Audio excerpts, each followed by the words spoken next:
ಓಂ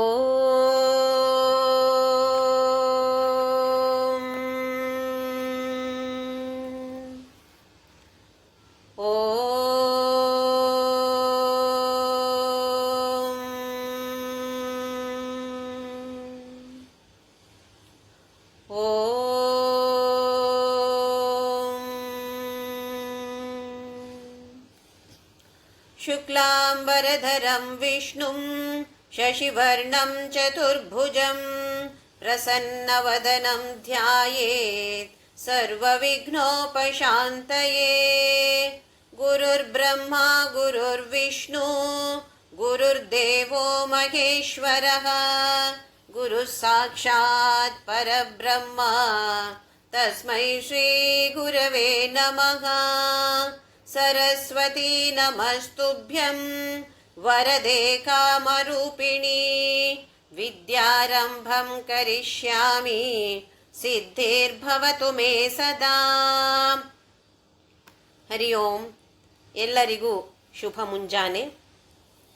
ಎಲ್ಲರೂ ಆ ಲಲಿತಾ ಪರಮೇಶ್ವರಿ ತ್ರಿಪುರ ಸುಂದರಿಯ ಪ್ರತಿನಿಧಿಯಾಗಿರುವಂತಹ ಆತ್ಮಸ್ವರೂಪಿಗಳಾದ ನಿಮ್ಮೆಲ್ಲರಿಗೂ ಕೂಡ ಈ ಭವ್ಯವಾದ ದೇಗುಲಕ್ಕೆ ಆತ್ಮೀಯ ಸ್ವಾಗತ.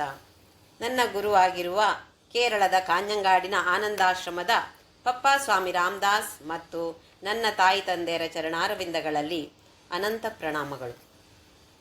ನಾವು ವಶಿನ್ಯಾದಿ ವಾಗ್ದೇವತೆಗಳು ರಚಿಸಿರುವಂತಹ ಲಲಿತಾ ಸಹಸ್ರನಾಮದ ಅರ್ಥವನ್ನು ತಿಳಿದುಕೊಳ್ಳುವ ಪ್ರಯತ್ನವನ್ನು ಮಾಡ್ತಾ ಇದ್ದೇವೆ. ಹಾಗೆಯೇ ಅವಳ ಹಾಗೆಯೇ ನಾವು ಆಗಬೇಕು. ಅಹಮಿತ್ಯೇವ ವಿಭಾವಯೇ ಭವಾನಿ ಅಂತ ಹೇಳಿದೆವು ನಾವು ಧ್ಯಾನ ಶ್ಲೋಕದಲ್ಲಿ. ನೀನೇ ನಾನು ನಾನೇ ನೀನು ಅಂತ ಹೇಳುವ ಭಾವನೆ. ಹಾಗಾಗಬೇಕು ಅಂತಾದರೆ ಅವಳು ಏನು ಅಂತ ನಾವು ತಿಳಿದುಕೊಳ್ಬೇಕು. ಸಾಮಾನ್ಯ ಮನುಷ್ಯರಿಂದ ಸಾಮಾನ್ಯ ಮನಸ್ಸು ಸಾಮಾನ್ಯ ಬುದ್ಧಿಯನ್ನು ಉಪಯೋಗಿಸಿ ಅವಳನ್ನು ಅರಿತುಕೊಳ್ಳೋದು ತುಂಬ ಕಷ್ಟ. ಯಾಕೆ ಅಂತೇಳಿದರೆ ಅವಳು ಪರಬ್ರಹ್ಮ. ಹಾಗಾಗಿ ಹೇಗೆ ತಿಳಿದುಕೊಳ್ಳೋದು? ಹಾಗಾದರೆ ಸ್ವಲ್ಪವಾದರೂ ನಮಗೆ ಗೊತ್ತಿರುವಂಥ ವಿಚಾರಗಳ ಜೊತೆ ಹೋಲಿಸಿ ಓಹೋ ಅವಳು ಹೀಗಿರಬಹುದು ಅಂತ ಹೇಳುವ ಒಂದು ಭಾವನೆಗಳನ್ನು ಬೆಳೆಸಿಕೊಳ್ಳುವಂಥದ್ದು. ವೇದವೂ ಕೂಡ ಆ ಪರಬ್ರಹ್ಮನ ವರ್ಣೆಯನ್ನು ಮಾಡಲಿಕ್ಕೆ ಹೊರಟ್ರೆ ಸೋತು ಹೋಗ್ತಾ ಇದೆ ಅಂತೆ. ಹಾಗಾಗಿ ಕಷ್ಟವೇ, ತಿಳಿದುಕೊಳ್ಳೋದು ಕಷ್ಟವೇ, ಆದರೆ ಖಂಡಿತವಾಗಿಯೂ ಅಸಾಧ್ಯ ಅಂತೂ ಅಲ್ಲ. ಹಾಗಾದರೆ ನಮ್ಮ ವಿಚಾರಗಳನ್ನು ಸ್ವಲ್ಪ ಉನ್ನತ ಮಟ್ಟಕ್ಕೆ ತೆಗೆದುಕೊಂಡು ಹೋಗ್ತಾ ಅವಳನ್ನು ನಾವು ಖಂಡಿತವಾಗಿಯೂ ತಿಳಿದುಕೊಳ್ಳಬಹುದು. ಅವಳನ್ನು ಅಂತ ಹೇಳಿದರೆ ಇಲ್ಲಿ ಆ ಪರಬ್ರಹ್ಮನನ್ನು ಖಂಡಿತವಾಗಿಯೂ ನಾವೆಲ್ಲರೂ ಕೂಡ ತಿಳಿದುಕೊಳ್ಳಬಹುದು. ನಾವು ಲಲಿತಾ ಸಹಸ್ರನಾಮದ 9ನೆಯ ಅಧ್ಯಾಯವನ್ನು ನೋಡ್ತಾ ಇದ್ದೇವೆ. ನವಾವರಣ ವಾಗ್ದೇವತಾ ಯೋಗ ಅಂತ ಹೇಳುವ 9ನೇ ಅಧ್ಯಾಯ 79 ಶ್ಲೋಕದವರೆಗಾಗಿದೆ. ಈಗ 80ನೆಯ ಶ್ಲೋಕ. ಚಿತಿಸ್ತತ್ಪದ ಲಕ್ಷ್ಯಾರ್ಥ ಚಿದೇಕ ರಸರೂಪಿಣಿ ಸ್ವಾತ್ಮಾನಂದ ಲವೀಭೂತ ಬ್ರಹ್ಮಾದ್ಯಾನಂದ ಸಂತತಿ. ಚಿತಿ ಅಂತೇಳಿದರೆ ಚಿತ್ ಅಂತೇಳಿದರೆ ಪ್ರಜ್ಞೆ, ಅಥವಾ ನಾವು ಏನನ್ನ ಆತ್ಮ ಅಂತ ಹೇಳ್ತೀವೋ ಅದೇ ಚಿದಾನಂದ ರೂಪ ಶಿವೋಹಂ ಅಂತ ಹೇಳಿದೆವು ನಾವು ಆತ್ಮಷಟ್ಕದಲ್ಲಿ. ಆದಿಶಂಕರಾಚಾರ್ಯರು ಬರೆದಿರುವಂತಹ ಆತ್ಮಷಟ್ಕದಲ್ಲಿ ಪ್ರತಿ ಸ್ತೋತ್ರದಲ್ಲಿ ಕೊನೆಯ ಗೆರೆ ಬರುವುದು ಅಂತ ಹೇಳಿದ್ರೆ ಚಿದಾನಂದ ರೂಪ ಶಿವೋಹಂ ಚಿತ್ ಆನಂದ. ಅದೇ ಚಿತಿ ಇಲ್ಲಿ ಆ ಪ್ರಜ್ಞೆ ಅಥವಾ ಆತ್ಮ. ತತ್ ಪದ ಲಕ್ಷ್ಯಾರ್ಥ. ತತ್ ಅಂತ ಹೇಳಿದ್ರೆ ಅದು. ತತ್ ತ್ವಂ ಅಸಿ, ತತ್ವಮಸಿ ಅಂತ ಹೇಳ್ತೀವಿ ನಾವು. ಅದು ತತ್ವ ಅಂತಲ್ಲ, ತತ್ ತ್ವಂ ಅಸಿ, ನೀನು ಅದು. ಯಾವುದದು? ಅದು ಪರಬ್ರಹ್ಮ. ತತ್ ಪದ ಲಕ್ಷ್ಯಾರ್ಥ. ನಮ್ಮ ಲಕ್ಷ್ಯ ಎಲ್ಲ ಯಾವ ಕಡೆ ಈಗ? ಆ ಪರಬ್ರಹ್ಮನ ಕಡೆ. ಅವಳೇ ಪರಬ್ರಹ್ಮ. ಹಾಗಾಗಿ ನಮ್ಮೆಲ್ಲರ ಲಕ್ಷ್ಯ ಅಥವಾ ಗುರಿ ಈಗ ಆ ಪರಬ್ರಹ್ಮನ ಮೇಲೆ ಇರುವ ಕಾರಣ ಅವಳು ತತ್ಪದ ಲಕ್ಷ್ಯಾರ್ಥ. ಚಿದೇಕ ರಸರೂಪಿಣಿ. ಚಿತ್ ಮತ್ತೆ ಚಿತ್ತಿನ ಏಕರಸ. ಚಿತ್ ಆನಂದ, ಪರಮಾನಂದ. ಚಿತ್ ಅಂತ ಹೇಳೋದು ಯಾವತ್ತು ಆನಂದದ ಚಿಲುಮೆ. ಇದು ಏಕರಸ ರೂಪಿಣಿ. ರಸ ಯಾವುದು? ಆ ಪರಮಾನಂದದ ಒಂದೇ ಒಂದು ರಸ. ಇನ್ನು ಬೇರೆ ಯಾವ ರಸ ಇಲ್ಲ ಅಲ್ಲಿ. ಪರಮಾನಂದದ ರಸ. ಹಾಗಾಗಿ ಚಿದೇಕ ರಸರೂಪಿಣಿ, ಚಿತ್ತಿನ ಏಕರಸರೂಪಿಣಿ ಅವಳು. ಆಮೇಲೆ ಸ್ವಾತ್ಮಾನಂದಲವೀಭೂತ ಬ್ರಹ್ಮಾದ್ಯಾನಂದ ಸಂತತಿ ಅಂತ ಹೇಳೋದು ಒಂದು ನಾಮ. ಮತ್ತೆ ಇಲ್ಲಿ ಬಂತು ಸ್ವ ಆತ್ಮಾನಂದ ಲವೀಭೂತ ಬ್ರಹ್ಮಾದಿ ಆನಂದ ಸಂತತಿ. ಈಗ ಒಂದೊಂದು ಕೆಲಸಕ್ಕೆ ಒಬ್ಬೊಬ್ಬರನ್ನ ನೇಮಿಸಿದ್ದಾಳೆ ಅವಳು. ಸೃಷ್ಟಿ ಮಾಡೋದು ಯಾರು? ಬ್ರಹ್ಮ. ಸ್ಥಿತಿಕರ್ತ ವಿಷ್ಣು, ಲಯಕರ್ತ ಶಿವ. ಹಾಗೆಯೇ ಬೇರೆ ಬೇರೆ ದೇವತೆಗಳಿಗೆ, ವರುಣ ದೇವತೆ, ಜಲ ದೇವತೆ, ಅಗ್ನಿ ದೇವತೆ, ಬೇರೆ ಬೇರೆಯವರಿಗೆ ಬೇರೆ ಬೇರೆ ಕೆಲಸವನ್ನು ಕೊಟ್ಟಿದ್ದಾಳೆ. ಅವರೆಲ್ಲರೂ ಹೇಗೆ ಕೆಲಸ ಮಾಡ್ತಿದ್ದಾರೆ? ಸಂತೋಷದಿಂದ ಕೆಲಸ ಮಾಡ್ತಾ ಇದ್ದಾರೆ. ಆ ಸಂತೋಷವನ್ನು ಎಲ್ಲ ಬ್ರಹ್ಮಾದಿ ಆನಂದ ಸಂತತಿ, ಅವರೆಲ್ಲ ಸಂತತಿಯನ್ನೇ ಒಟ್ಟು ಸೇರಿಸಿದ್ರೆ ಈ ಬ್ರಹ್ಮಾನಂದ ಅಥವಾ ಸ್ವಾತ್ಮಾನಂದದ ಒಂದು ಸಣ್ಣ ಡ್ರಾಪ್. ಅಂದರೆ ಆಲೋಚನೆ ಮಾಡಬೇಕು ನಾವು, ಈ ಸ್ವಾತ್ಮಾನಂದ ಅಂತ ಹೇಳೋದು ಯಾವ ಥರದ ಆನಂದ ಇರ್ಬೋದು? ಯಾವಾಗ ಈ ಆನಂದ ಸಿಗೋದು ನಮಗೆ? ನಾನು ಅಂದರೆ ಈ ದೇಹ ಅಲ್ಲ, ಈ ಭಾವನೆ ನಮ್ಮ ಅನುಭವಕ್ಕೆ ಬಂದಾಗ, ಈ ಭಾವನೆಯನ್ನು ನಾವು ಬೆಳೆಸ್ಕೊಳ್ಳೋದಕ್ಕೆ ಪ್ರಯತ್ನವನ್ನು ಮಾಡ್ತಾನೇ ಇದ್ದೇವೆ. ಭಗವದ್ಗೀತೆಯಿಂದ ನಮಗೆ ನಾವು ತಿಳಿದುಕೊಂಡಿದ್ದೇವೆ. ಭಗವದ್ಗೀತೆ ಇರಲಿ ಅಥವಾ ವೇದ ಇರಲಿ, ಲಲಿತಾ ಸಹಸ್ರನಾಮ ಇರಲಿ, ಎಲ್ಲದರ ಆಧಾರ, ಫೌಂಡೇಶನ್ ಯಾವುದು?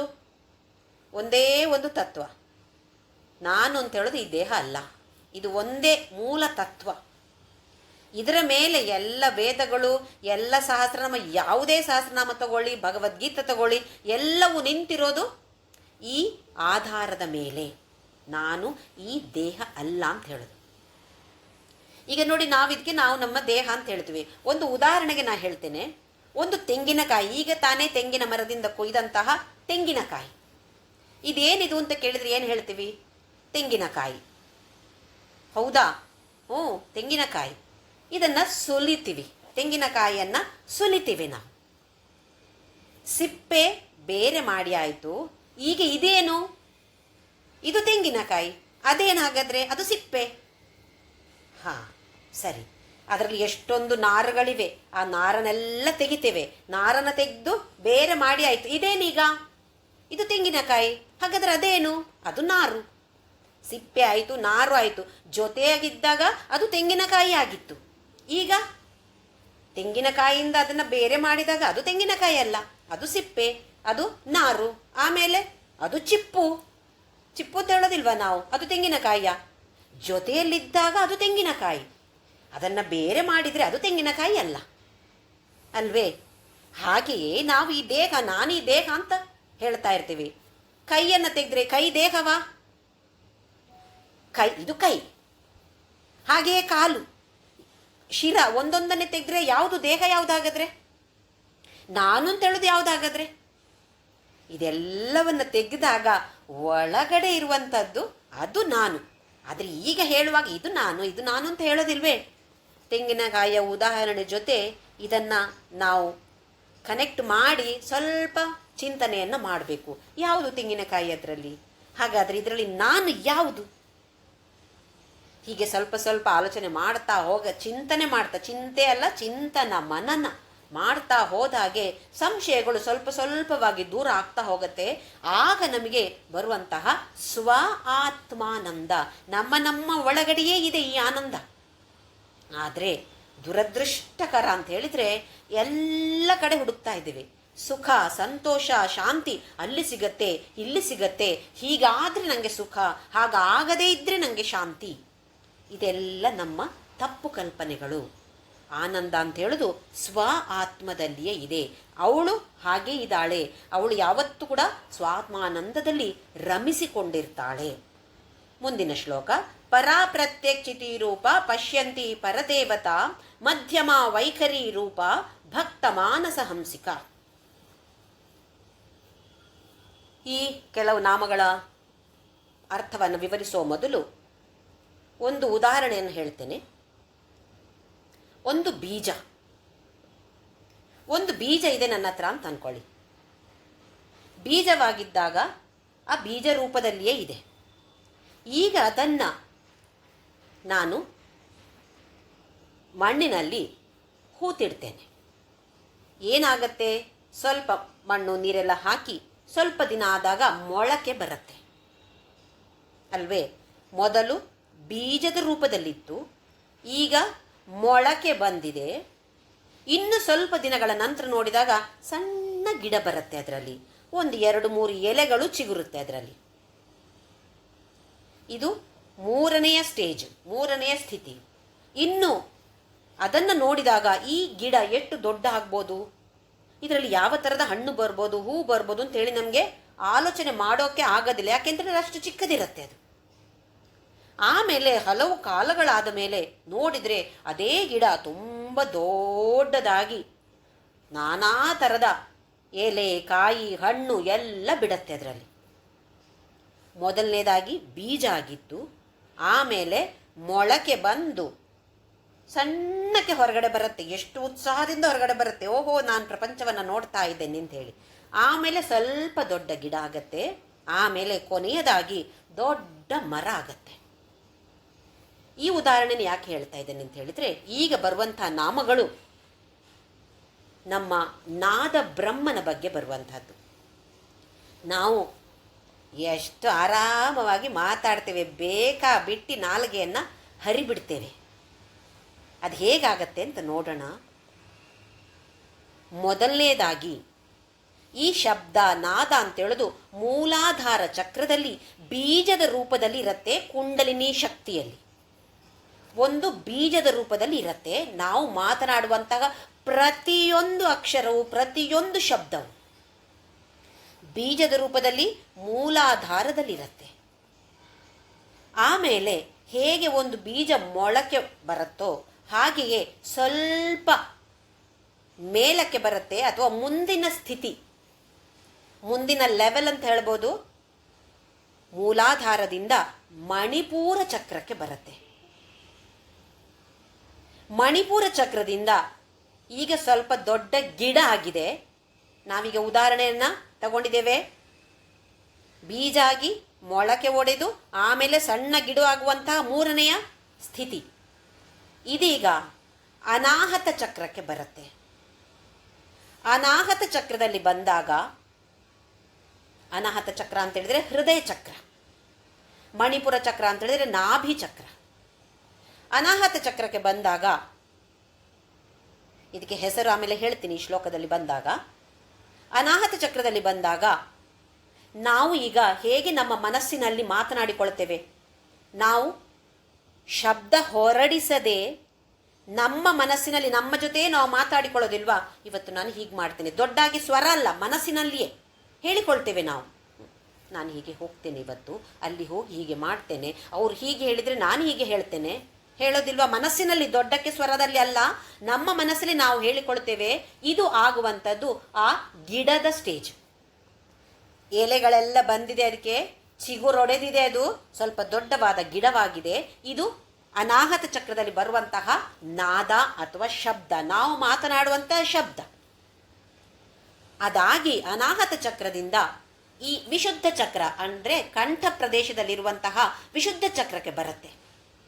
ಇಲ್ಲಿಂದ ನಮ್ಮ ದವಡೆ, ಹಲ್ಲು, ನಾಲಿಗೆ ಇದನ್ನೆಲ್ಲ ಉಪಯೋಗಿಸಿ ನಾವೀಗ ಮಾತನಾಡುವ ಶಬ್ದ ಆಗ್ತಾ ಇದೆ.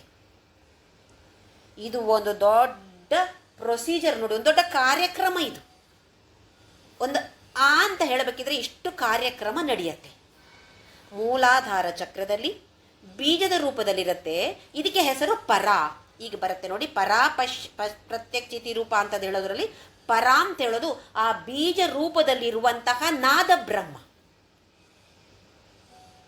ಆಮೇಲೆ ಎರಡನೆಯ ಸ್ಥಿತಿ ಪಶ್ಯಂತಿ ಅಂತ, ಅದಕ್ಕೆ ಹೆಸರು. ಇದು ನಾಭಿ ಚಕ್ರದಲ್ಲಿ ಬರುವಂತಹದ್ದು. ಇನ್ನೂ ಉತ್ಸಾಹದಿಂದ ಮೇಲೆ ಬರ್ತಾ ಇದೆ, ಇನ್ನೂ ಕ್ಲಾರಿಟಿ ಸಿಕ್ಕಿಲ್ಲ, ನಾನು ಏನನ್ನ ಮಾತಾಡ್ತಾ ಇದ್ದೇನೆ ಇನ್ನೂ ಕ್ಲಾರಿಟಿ ಸಿಕ್ಕದೇ ಇರುವಂಥದ್ದು ನಾಭಿ ಚಕ್ರದಲ್ಲಿ. ಅನಾಹತ ಚಕ್ರ, ಹೃದಯ ಚಕ್ರಕ್ಕೆ ಬರುವಾಗ ಮಧ್ಯಮ ಅಂತ ಹೆಸರು. ಅನಾಹತ ಚಕ್ರದಲ್ಲಿ ಬಂದಾಗ ದ್ವೈತ ಭಾವ ಬಂದುಬಿಡ್ತು. ನೀನು ಬೇರೆ, ನಾನು ಬೇರೆ. ಹಾಗಾಗಿ ತಾನೇ ನಾವು ಮಾತನಾಡೋದು.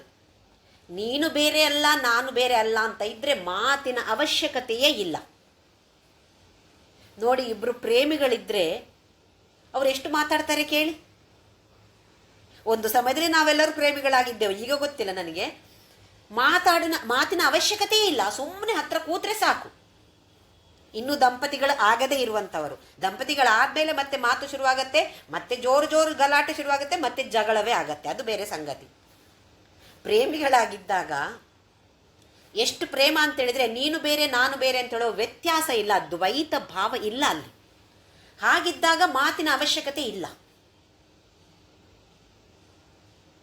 ಈಗ ಅನಾಹತ ಚಕ್ರಕ್ಕೆ ಈ ಶಬ್ದ ಬಂದಾಗ ನಮ್ಮ ಮನಸ್ಸಲ್ಲಿ ನಾವು ಮಾತನಾಡಿಕೊಳ್ತೇವೆ. ಹೇಗೆ ನಾವು ಒಂದು ಮಂತ್ರ ಜಪ ಮಾಡ್ತೇವೆ ನೋಡಿ, ಮಂತ್ರ ಜಪವನ್ನು ಮಾಡಬೇಕಾದ ಪದ್ಧತಿ ಹೇಗೆ ಅಂತ ಹೇಳಿದರೆ, ಫಸ್ಟ್ ಗಟ್ಟಿಯಾಗಿ ಹೇಳುವಂಥದ್ದು, ಜೋರಾಗಿ ಹೇಳುವಂಥದ್ದು, ಅದನ್ನೇ ಕೇಳ್ತಾ ಕೇಳ್ತಾ ಕೇಳ್ತಾ ಆಮೇಲೆ ನಮ್ಮ ಮನಸ್ಸಿನಲ್ಲಿ ಹೇಳಿಕೊಳ್ಳುವಂಥದ್ದು. ಹೊರಗಡೆ ಶಬ್ದ ಬರೋದಿಲ್ಲ, ಮನಸ್ಸಿನಲ್ಲಿ ಹೇಳಿಕೊಳ್ಳುವಂಥದ್ದು. ಇದು ಮಧ್ಯಮ ಸ್ಥಿತಿ.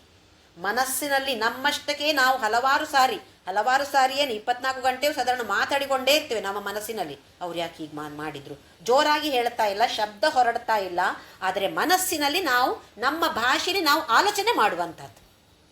ಇಲ್ವೇ ನಾವು ಮಾಡೋದಿಲ್ವ? ಎಲ್ಲರೂ ಒಂದೊಂದ್ಸಲ ಮಾಡ್ಕೊಂಡು ನೋಡಿ, ಮಾಡೋದಿಲ್ವ ನಾವು ಈ ಥರ? ಹೌದು, ಮಾಡ್ತಾನೆ ಇರ್ತೇವೆ. ಅವ್ರು ಯಾಕೆ ಹೀಗೆ ಮಾಡಿದರು, ನಾನೀಗ ಹೋಗಿ ನೀರು ಕುಡಿಬೇಕು. ಸಣ್ಣ ಪುಟ್ಟ ವಿಚಾರಗಳು ಕೂಡ ನಮ್ಮ ಅನಾಹತ ಚಕ್ರದಲ್ಲಿ ಬರುತ್ತೆ. ಇದು ಬಂದಾಗ ದ್ವೈತ ಭಾವ ಇದ್ದೇ ಇದೆ.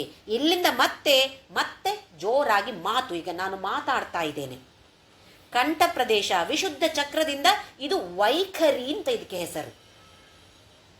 ಹಲ್ಲು, ನಾಲಿಗೆ, ದವಡೆ ಎಲ್ಲವನ್ನು ಉಪಯೋಗಿಸಿ, ಬಾಯಿಯನ್ನು ಉಪಯೋಗಿಸಿ ಕಂಠ ಪ್ರದೇಶದಿಂದ ಹೊರಗಡೆ ಬರುವಂತಹ ಮಾತಿಗೆ ಹೆಸರು ವೈಖರಿ. ಕೆಲವರು ಚೆನ್ನಾಗಿ ಮಾತಾಡೋದಿದ್ರೆ ನಾವು ಹೇಳ್ತಿಲ್ವಾ, ಅವರ ವಾಗ್ವೈಖರಿ ನೋಡಬೇಕು, ಅಬ್ಬಾ ಏನು ಚೆನ್ನಾಗಿ ಮಾತಾಡ್ತಾರೆ ಅವರು, ವೈಖರಿ ನೋಡಿ ಅವ್ರದ್ದು. ಅಂದರೆ ಏನು? ಇಲ್ಲಿಂದ ಹೊರಗಡೆ ಬರುವಂಥದ್ದು ನಾದ ಬ್ರಹ್ಮನ ನೀಚ ಸ್ಥಿತಿ ಇದು. ರಮಣ ಮಹರ್ಷಿ ಹೆಚ್ಚು ಮಾತಾಡಿದ್ದೇ ಇಲ್ಲ, ಸುಮ್ಮನೆ ತನ್ನ ನೋಟದಿಂದಲೇ. ಹೇಗೆ? ಅದೇಗೋ ನಮಗೆ ಅರ್ಥ ಆಗೋದಿಲ್ಲ, ನಮಗೆ ಮಾತಾಡಿದರೆ ಅರ್ಥ ಆಗೋದು ಕಷ್ಟ, ಇನ್ನು ಮಾತಾಡದಿದ್ರೆ ಹೇಗೆ ಅರ್ಥ ಆಗತ್ತೆ? ಅಂದರೆ ಆ ಪರ ಅಂತ ಹೇಳೋದು ಬೀಜ ರೂಪದಲ್ಲಿರುವಂತಹ ನಾದ ಬ್ರಹ್ಮ, ಹೈಯೆಸ್ಟ್ ಲೆವೆಲ್, ಅದು ಉಚ್ಚ ಸ್ಥಿತಿ, ನಾದ ಬ್ರಹ್ಮನ ಉಚ್ಚ ಸ್ಥಿತಿ. ಕಂಠ ಪ್ರದೇಶದಿಂದ ಹೊರಗಡೆ ಬಂತೋ ಅದು ಅತೀ ಕಡಿಮೆಯ ಸ್ಥಿತಿ, ನೀಚ ಸ್ಥಿತಿ. ಅಂದರೆ 4ನೆಯ ಸ್ಥಿತಿ. 1ನೆಯ ಸ್ಥಿತಿಗೆ ಹೆಸರು ಪರ, ಮೂಲಾಧಾರ ಚಕ್ರದಲ್ಲಿ ಬೀಜದ ರೂಪದಲ್ಲಿರುವಂತಹ ಶಬ್ದ ನಾದ. 2ನೆಯದು ಪಶ್ಯಂತಿ ಅಂತ ಇದಕ್ಕೆ ಹೆಸರು. ಈ ಸ್ಥಿತಿಗೆ ಹೆಸರು ಪಶ್ಯಂತಿ ಅಂತ ಹೇಳಿ. ಇದು ನಾಭಿ ಚಕ್ರ ಅಥವಾ ಮಣಿಪೂರಕ ಚಕ್ರದಲ್ಲಿ ಬರುವಂಥದ್ದು. ದ್ವೈತ ಭಾವನೆ ಇನ್ನೂ ಶುರುವಾಗ್ತಾ ಇದೆಯಷ್ಟೇ, ಸಣ್ಣಕ್ಕೆ. ಆಮೇಲೆ ಅನಾಹತ ಚಕ್ರದಲ್ಲಿ ಬಂದಾಗ ದ್ವೈತ ಭಾವ ಬಂದುಬಿಡ್ತು. ಮನಸ್ಸಿನಲ್ಲಿ ನಾವು ಜಪ ಮಾಡ್ತಾ ಇರ್ತೇವೆ, ಶ್ರೀರಾಮ್ ಜಯ ರಾಮ್ ಜಯ ಜಯರಾಮ್, ಸ್ವರ ಬರ್ತಾ ಇಲ್ಲ, ಮನಸ್ಸಿನಲ್ಲಿಯೇ ನಾವು ಮಾಡುವಂಥದ್ದು. ಇದು ಮಧ್ಯಮ ಸ್ಥಿತಿ. ಕೊನೆಯ ಸ್ಥಿತಿ, 4ನೆಯ ಸ್ಥಿತಿ ಅಂತ ಹೇಳಿದ್ರೆ ಕಂಠ ಪ್ರದೇಶ ಅಥವಾ ವಿಶುದ್ಧ ಚಕ್ರದಿಂದ ಹೊರಗಡೆ ಶಬ್ದ ರೂಪವಾಗಿ ಬರುವಂತಹ ನಾದ, ಎಲ್ಲರಿಗೂ ಕೇಳಿಸುವಂಥದ್ದು. ಈ ಮಧ್ಯಮ ರೂಪದಲ್ಲಿ ಅನಾಹತ ಚಕ್ರದಲ್ಲಿ ಇರುವಂಥದ್ದು ಶಬ್ದ ಯಾರಿಗೂ ಕೇಳೋದಿಲ್ಲ. ಯಾರಿಗೆ ಕೇಳುತ್ತೆ?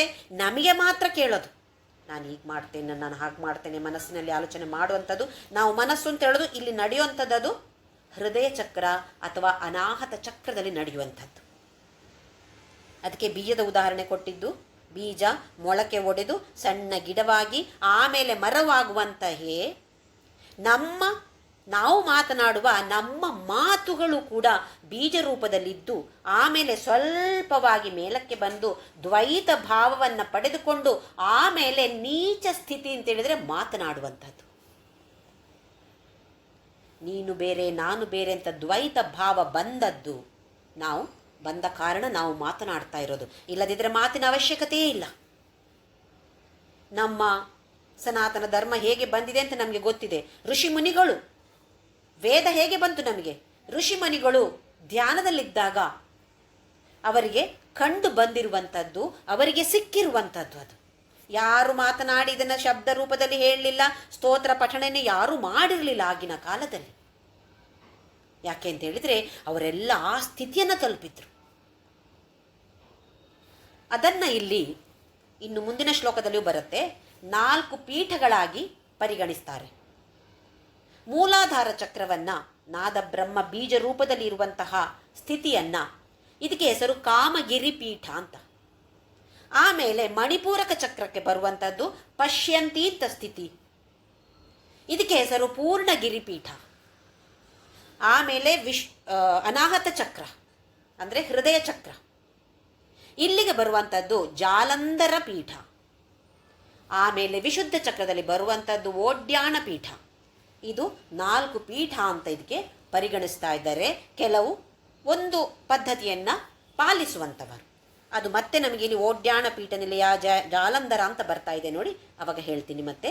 ಈಗ ಪರ ಅಂತ ಹೇಳಿದರೆ ಬೀಜ ರೂಪದಲ್ಲಿರುವ ನಾದ ಬ್ರಹ್ಮ. ಹೇಗೆ ಪರಬ್ರಹ್ಮ ಬ್ರಹ್ಮಾಂಡವನ್ನು ಸೃಷ್ಟಿ ಮಾಡಿದ್ನೋ, ಅದು ಕೂಡ ಅಲ್ಲೋಲ ಕಲ್ಲೋಲ ಆದ ಮೇಲೆ ದೊಡ್ಡ ಶಬ್ದ ಬಂತು, ಆಮೇಲೆ ಪ್ರಪಂಚ ಸೃಷ್ಟಿ ಆಯಿತು ಅಂತ ಹೇಳ್ತಾರೆ. ಹಾಗೆಯೇ ಈ ನಾದ ಬ್ರಹ್ಮನಿಂದ ನಾವು ಮಾತನಾಡುವಂತಹ ಮಾತಿನ ಸೃಷ್ಟಿ ಆಗ್ತಾ ಇದೆ ಅಂತೇಳಿ ವಾಗ್ದೇವತೆಗಳು ನಮಗೆ ತಿಳಿಸಿಕೊಡ್ತಾ ಇದ್ದಾರೆ. ಹಾಗೆ ಪರ ಅಂತ ಹೇಳಿದರೆ ಮೂಲಾಧಾರ ಚಕ್ರದಲ್ಲಿ ಬೀಜ ರೂಪದಲ್ಲಿ ಇರುವಂತಹ ನಾದ ಬ್ರಹ್ಮ. ಅದು ಯಾರು? ಅದು ನಮ್ಮ ಪರಮೇಶ್ವರಿ, ಲಲಿತಾ ಪರಮೇಶ್ವರಿ. ಪರಾಂತ ಹೆಸರಲ್ಲಿ ಪ್ರತ್ಯಕ್ ಚಿತಿ ರೂಪ. ಪ್ರತ್ಯಕ್ ಅಂತ ಹೇಳಿದರೆ ಒಳಗಡೆಗೆ ನಮ್ಮ ಅಂತರಂಗವನ್ನು ನಾವು ನೋಡುವಂಥದ್ದು, ಅಂತರಂಗದ ಎನಾಲಿಸಿಸನ್ನು, ಪರಿಶ್ಲೇಷಣೆಯನ್ನು ನಾವು ಮಾಡುವಂಥದ್ದು, ವಿಶ್ಲೇಷಣೆಯನ್ನು ಮಾಡುವಂಥದ್ದು. ಇದು ಪ್ರತ್ಯಕ್ ಚಿತಿ ರೂಪ. ಚಿತಿ ಅಂತ ಹೇಳಿದರೆ ಇವಾಗ ತಾನೇ ನೋಡಿದೆವು, ಪ್ರಜ್ಞೆ ಅಥವಾ ಆತ್ಮ. ನಮ್ಮ ಒಳಗಡೆಯೇ ಅಂತರಂಗಕ್ಕೆ ನಾವು ದೃಷ್ಟಿಯನ್ನು ಹೊರಗಡೆ ಹಾಕಿದ್ದೇವೆ. ಅಂತರ್ಮುಖ ಸಮಾರಾಧ್ಯ ಬಹಿರ್ಮುಖ ಸುದುರ್ಲಭ ಅಂತ ಬರುತ್ತೆ. ಯಾವತ್ತೂ ಬಹಿರ್ಮುಖರಾಗಿದ್ದರೆ ಅವಳು ಸಿಗೋದಿಲ್ಲ. ಅಂತರ್ಮುಖರಾಗಬೇಕು ನಾವು. ಅಂತರಂಗದಲ್ಲಿ ಪರಿಶೋಧನೆಯನ್ನು ಮಾಡಬೇಕು. ಅಂತರಂಗದ ವಿಶ್ಲೇಷಣೆಯನ್ನು ನಾವು ಮಾಡಬೇಕು. ಇದು ಪ್ರತ್ಯಕ್ ಅಂತೇಳಿದರೆ ಒಳಗಡೆ, ನಮ್ಮ ಒಳಗಡೆ, ನಮ್ಮ ದೃಷ್ಟಿಯನ್ನು ಒಳಗಡೆ ತಿರುಗಿಸುವಂಥದ್ದು. ಈಗ ಹೊರಗಡೆಗೆ ಇದೆ ದೃಷ್ಟಿ, ಇದನ್ನು ಒಳಗಡೆಗೆ ತಿರುಗಿಸಿ ಆ ಚಿತ್ರೂಪದಲ್ಲಿ ಅವಳನ್ನು ಕಾಣುವಂಥದ್ದು. ಪಶ್ಯಂತಿ ಅಂತ ಹೇಳಿದೆ ಈಗ ನಾಭಿ ಚಕ್ರದಲ್ಲಿರುವಂತಹ 2ನೇ ಸ್ಥಿತಿ, ನಾದ ಬ್ರಹ್ಮನ 2ನೇ ಸ್ಥಿತಿ. 1ನೇ ಸ್ಥಿತಿ ಪರ, 2ನೇ ಸ್ಥಿತಿ ನಾಭಿ ಚಕ್ರದಲ್ಲಿರುವಂಥದ್ದು. ಇದು ಪಶ್ಯಂತಿ ಅಂತ ಹೇಳಿ. ಪರದೇವತಾ. ಪರ ಅಂತ ಹೇಳಿದ್ರೆ ನಮಗೆ ಗೊತ್ತಿದೆ, ಶ್ರೇಷ್ಠವಾದದ್ದು. ಅಪರ ಅಂತ ಹೇಳಿದ್ರೆ ಅಷ್ಟು ಶ್ರೇಷ್ಠವಾದದ್ದು ಅಲ್ಲ. ಅಪರ. ಪರ ಅಂತ ಹೇಳಿದರೆ ಯಾವುದು ಶ್ರೇಷ್ಠವಾದದ್ದೋ ಅದಕ್ಕೆ ಪರ ಅಂತ ಹೆಸರು.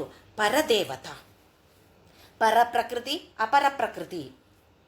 ಭಗವದ್ಗೀತೆಯಲ್ಲಿ 7ನೇ ಅಧ್ಯಾಯದಲ್ಲಿ ಭೂಮಿರಾಪೋ ನಲೋ ವಾಯು ಖಂ ಮನೋ ಬುದ್ಧಿರೇವಚ ಅಹಂಕಾರ ಇತೀಯಮ್ಮೆ ಭಿನ್ನ ಪ್ರಕೃತಿರಷ್ಟದ ಅಪರೇಯಮಿತಸ್ತ್ವನ್ಯಾಂ ಪ್ರಕೃತಿ ವಿದ್ಧಿ ಮೇ ಪರಾಂ. ನನ್ನ ಪರಾಪ್ರಕೃತಿ ಇದೆ, ಅಪರ ಪ್ರಕೃತಿ ಇದೆ. ಪಂಚಭೂತಗಳು, ಮನಸ್ಸು, ಬುದ್ಧಿ, ಅಹಂಕಾರ, ಇದು ಎಲ್ಲವನ್ನು ಸೇರಿ ಈ ಗುಣಗಳೆಲ್ಲ ಸೇರಿ 8 ಆಗಿದೆ. ಇದು ನನ್ನ ಅಪರ ಪ್ರಕೃತಿ.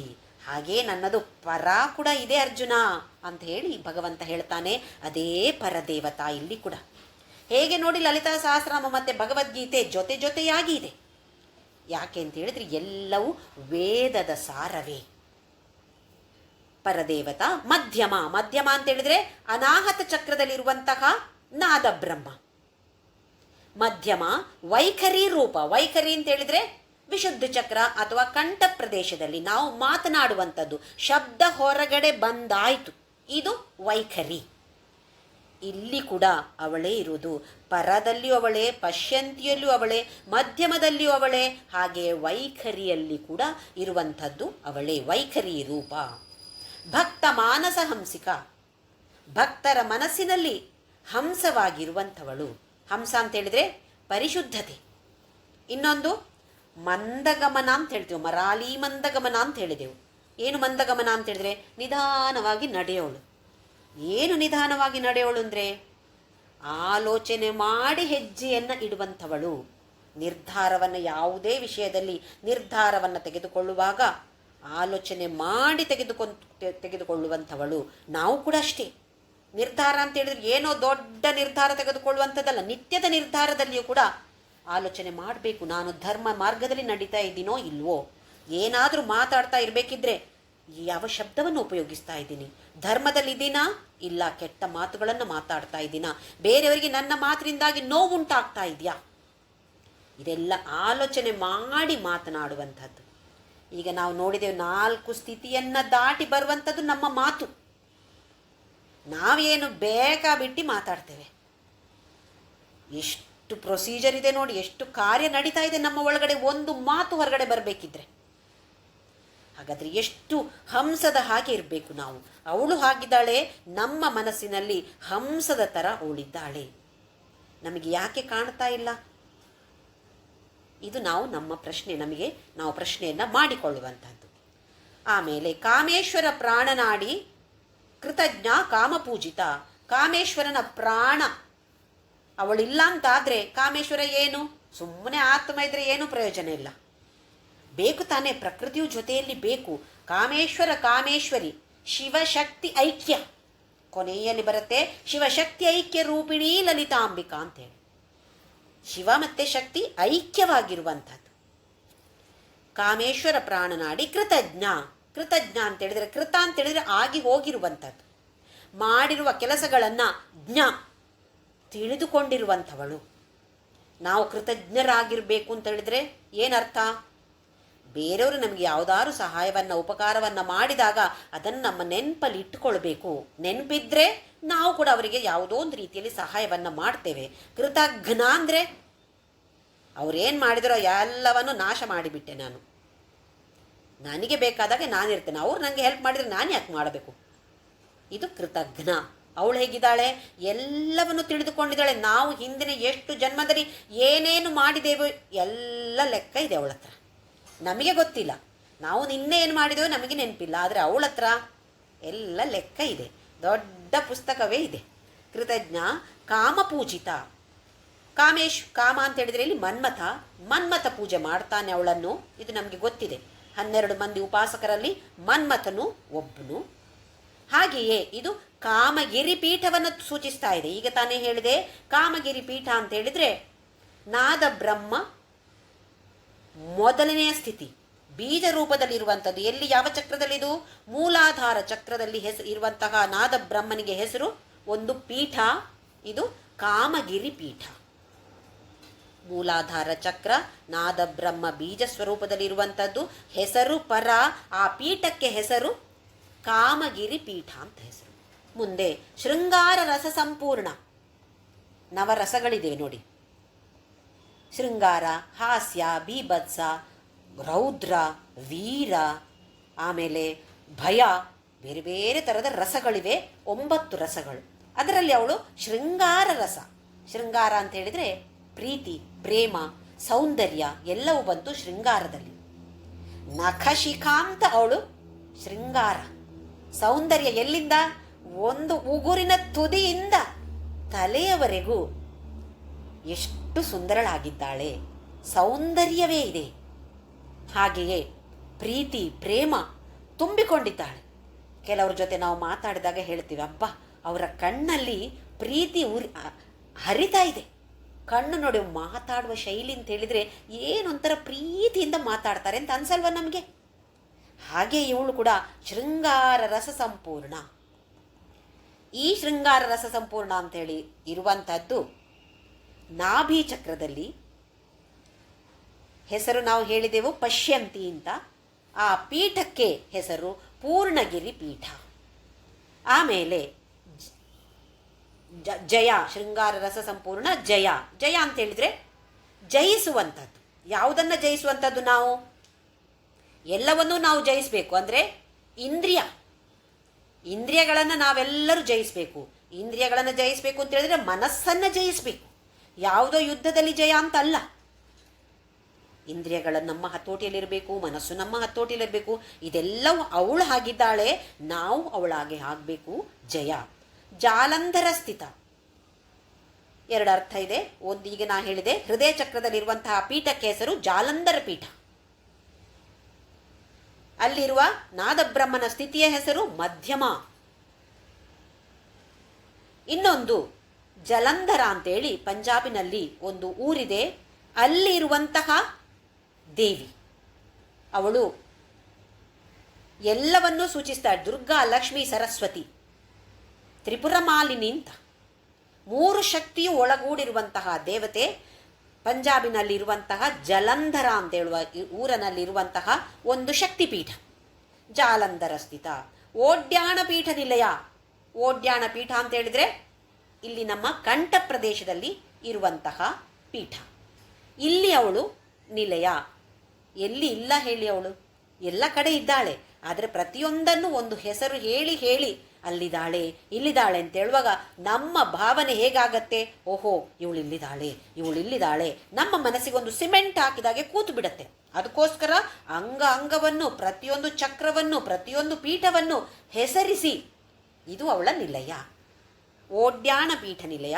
ಬಿಂದು ಮಂಡಲ ವಾಸಿನಿ. ಬಿಂದುವಿನ ರೂಪದಲ್ಲಿದ್ದಾಳೆ ಅವಳು. ಶ್ರೀಚಕ್ರದಲ್ಲಿ ಬಿಂದುವಿನ ರೂಪದಲ್ಲಿ ಮಧ್ಯದಲ್ಲಿದ್ದಾಳೆ. ನಮ್ಮ ಸಹಸ್ರಾರದಲ್ಲಿ ಒಂದು ಸಣ್ಣ ತೂತಿರತ್ತೆ ಅಂತೆ ನೋಡಿ. ಹುಟ್ಟಿದ ಮಕ್ಕಳಿಗೆ ಇಲ್ಲಿ ಮುಟ್ಟಿ ನೋಡಿದರೆ ಮೆತ್ತಗೆ ಇರುತ್ತೆ. ಇದು ಮಾತ್ರ ಲಾಸ್ಟ್ ಫಾರ್ಮ್ ಆಗುವಂಥದ್ದು. ನಮ್ಮ ದೇಹದಲ್ಲಿ ಇದು ಮಾತ್ರ ಕೊನೆಗೆ ಫಾರ್ಮ್ ಆಗುವಂಥದ್ದು. ಈ ಮೇಲೆ ನಾವು ನೆತ್ತಿ ಅಂತ ಹೇಳ್ತೀವಲ್ಲ, ಅಲ್ಲಿ ಬ್ರಹ್ಮರಂಧ್ರ ಇದೆ. ಹೆಸರು ಗೊತ್ತಿರ್ಬೋದು ಎಲ್ಲರಿಗೂ, ಬ್ರಹ್ಮರಂಧ್ರ. ಇದರ ಮೂಲಕ ನಾವು ಆ ಕಾಸ್ಮಿಕ್ ಎನರ್ಜಿಯನ್ನು ತೆಗೆದುಕೊಳ್ಳುವಂಥದ್ದು. ನಮ್ಮ ದೇಹಕ್ಕೆ ಕಾಸ್ಮಿಕ್ ಎನರ್ಜಿ, ಬ್ರಹ್ಮಾಂಡದ ಎನರ್ಜಿ, ಶಕ್ತಿ ಬರೋದು ಅಂತ ಹೇಳಿದ್ರೆ ಈ ಬ್ರಹ್ಮರಂಧ್ರದ ಮೂಲಕ. ಇಲ್ಲಿ ಅವಳು ಸಹಸ್ರಾರ ಚಕ್ರ ಇದೆ. ಇಲ್ಲಿ ಅವಳ ನಿಲಯ. ಬಿಂದು ಮಂಡಲ ವಾಸಿನಿ.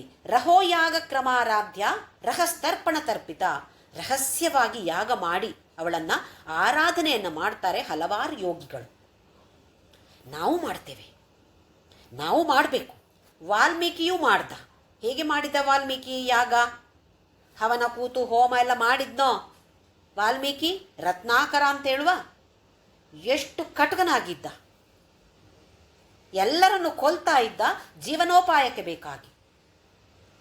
ಕೊನೆಗೆ ಬರೇ ಮರ ಮರ ಮರ, ರಾಮ ಹೇಳಕ್ಕೂ ಬರಲಿಲ್ಲ ಅವನಿಗೆ. ಮರ ಮರ ಮರ ಅಂತ ಹೇಳಿ ಶ್ರೀರಾಮನನ್ನೇ ಕಂಡ, ರಾಮಾಯಣವನ್ನು ಬರೆದ.